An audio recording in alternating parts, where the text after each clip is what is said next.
I'm coming at you super early this morning because we got a lot to cover today. I actually have a lot of appointments. So, repurposing. I talked about it last week.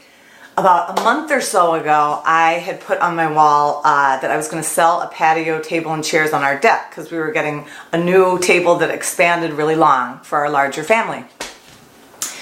I'm so glad it didn't sell. We put it on Craigslist. I know a lot of people use Swip Swap and all that in different areas, the parts of the country, I know call it different things, but like community sites where you can sell things, awesome. We've bought a lot of stuff off Craigslist and stuff like that, saved a lot of money. But this set, all of a sudden, I started looking at it. We'd taken the chairs down and put it in the yard while the pool was getting done. And I kept staring at the chairs and I'm like, you know, I actually really like the chairs. And if you've ever shopped for chairs or bar stools or anything, which I do a lot for people, chairs are really expensive. So unless you're using kind of the plastic-y kind or the, you know, Target or Walmart kind, a patio set is kind of a lot of money. So I thought, guess what? It's maybe the table and the table shape you don't like. Sell the table, but keep the chairs. And then I looked up online and saw where I could do a black round table. And the tabletop, I did it at Target.com actually. They had a number of choices. And the top of the table, which I'll show you sometime, or I'll take a picture of it, it actually looks like my chairs. I mean, I look like I have a new set, and I didn't spend that much. And I probably would have only gotten a little bit if I had done it on Craigslist or whatever. So I have repurposed and changed that area. Now the back corner area of the patio is going to have a table and chairs.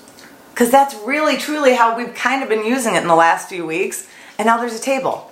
So I have one on my deck, but that's for like deck eating. But when you're sitting down by the pool, it'll be really nice. A word I need to speak on about repurposing. It is very tempting for those of you that, you know, go on these sites and see stuff and like, oh, that's a great thing I need, or that's a this, or that's a that. It's not always great. It's not always what it's cracked up to be. And I want to give you a little warning because I'm getting a little nervous seeing trends over time. A big trend with chalk paint, okay? In little doses, fine. But sometimes people ask me my opinion on that and I just want to share it because it is a trend. It's a trend look. I know there are different colors, but if you start doing too much of chalk paint, just remember in a few years that's all going to end up in a big pile.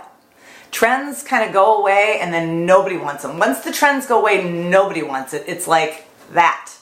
So just be careful what you're painting and maybe the color will save that. I understand. I understand there's different processes. Processes? That's a word, isn't it?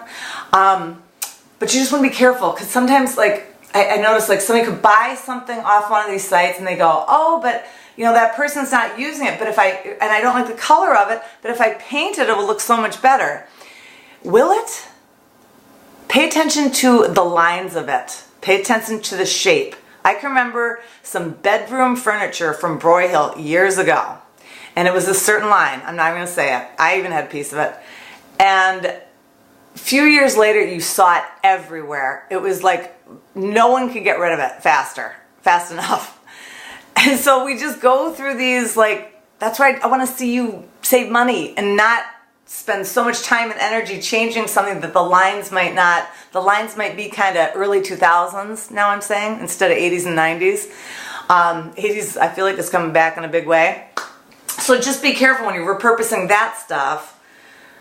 It's better to look at things more with classic and timeless than it is something that somebody's getting rid of because it's dated. And then you're like, oh, paint will change it. Sometimes it doesn't. So I hope that helps because I'm all about changing things. Oh, the other thing I want to mention too is I feel the same way about chairs. I had a friend years ago do the same thing like, oh, Pam, I saw you were, you know, upholstering some chairs and stuff too. I thought I'd do that too.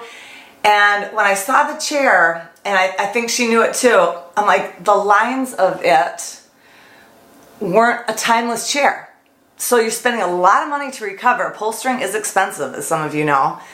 And you're recovering it, and then all of a sudden it still has that kind of look to it if the lines aren't right.